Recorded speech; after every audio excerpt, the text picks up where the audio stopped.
Both at Mosquito Lake and at Elk Lake, right from the very beginning, you have the opportunity to use a boat. The only question is, does it really make sense to go out with a boat?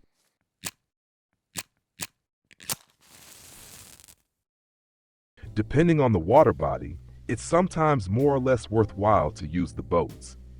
How to use the boats and what you can do with them, or rather, how you set up your key bindings when using such a boat, I'll show you now in this video. Not at all water bodies, you will find boats you can actually use, and also the matching boat ticket vendor, that is the boathouse. Here we get our boat tickets, which then, depending on the usage time, have different prices.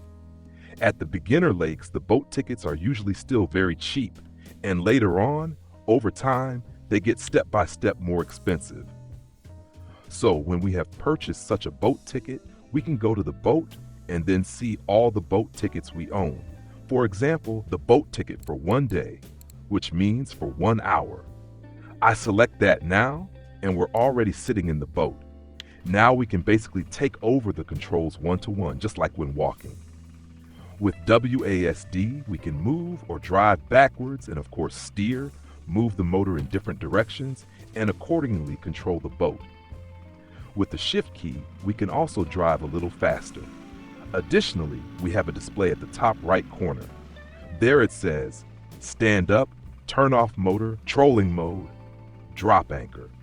We'll now go through all of that step by step. When we're on such a boat, we usually, or at most water bodies, want to go trolling, and for that we need spinning rods. To be able to use one of the spinning rods, it's advisable to assign it to a key. So, we are now sitting in the boat, hold down the U key, and drag one of our rods to any key. I'll just choose key 1. Usually I have it set up so that 1 is on the left side and 2 is on the right. That means I look to the left side, press key 1, and then cast quite a bit, but at least around 15 meters, because the motor of the boat always has a scaring effect. Then I make sure that the brake is set quite loose, and the retrieve speed I usually set to maximum. With that set up, we can now put the rod down on key 0, or in my case, I have that on the thumb button. Now we have the rod equipped and ready for trolling. We can see that in the top right corner, there we have key J, and with that we start trolling mode. I've just pressed it, and the motor now runs automatically. As long as we don't accelerate manually, we'll stay in trolling mode. But we can still steer the whole time, and that is super essential. When you are in trolling mode, you can and must steer. If you happen to hook an extremely big fish while trolling on a fine setup, you of course have the possibility to control the fish. When you are in the fight, you naturally lift up the rod again. I just pressed key 1 and have it immediately back in my hand. Now we have the possibility to keep steering and controlling where we want to go, even while in trolling mode. You should get familiar with the turning circle of the boat so that you can turn in time when necessary. Especially here at Elk Lake, the boat is very slow and somewhat heavy, but still, we can turn around here in this area quite well and then head back. Now I'm driving a bit further back across the entire lake and staying in trolling mode. And there we go. We already have a bite. See? Now we've got a situation where a bigger fish has taken the lure. That's why it's important that the brake is set loose. First, you hear it right away, and second, you can tighten the brake step by step. So, and then you know, okay, nothing can break here. I now slowly tighten the brake, and that's fine. In the case where the fish stops taking line, we can turn off the motor. Otherwise, we keep driving away from the fish. That means I now press G to turn off the motor, and now we can slowly pull the fish in. In this situation, I like to stand up, but I also make sure that the brake is then a bit looser. So Z or Y to stand up, and now we can use the space bar to take out the net. Right mouse button gently pressed, and we've already lifted the fish. Now, when we're standing and the motor is off, we can also drop the anchor so we don't keep drifting. Especially on a water body with current, that's quite useful because that way we stay in one place. We can also do excellent float fishing on such a water body. Just let the float drift with the current. That works too. Or in the spinning area, you can also do that nicely, depending on the rig. Simply turn off the motor and let yourself drift.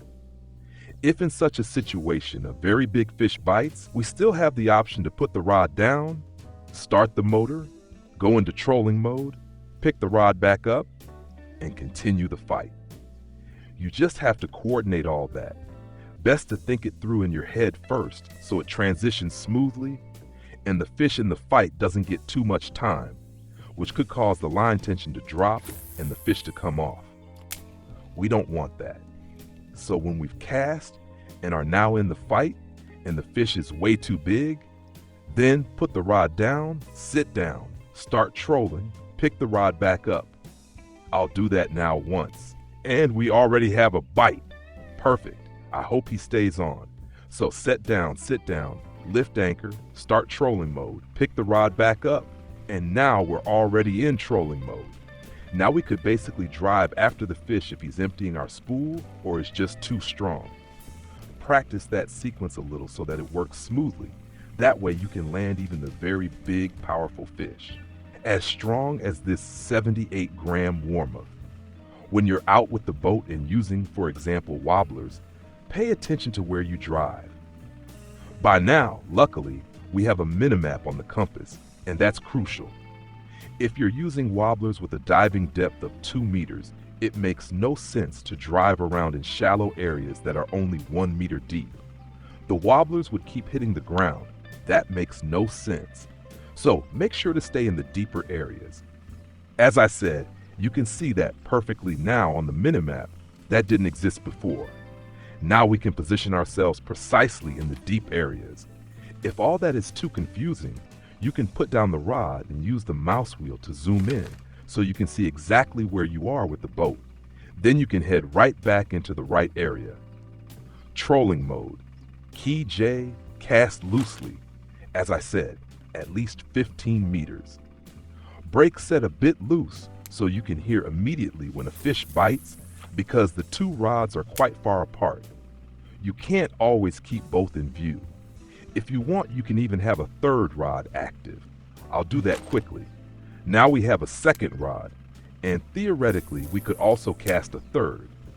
Now we'd have 3 rods active, could steer at the same time, and watch that we stay in the right area.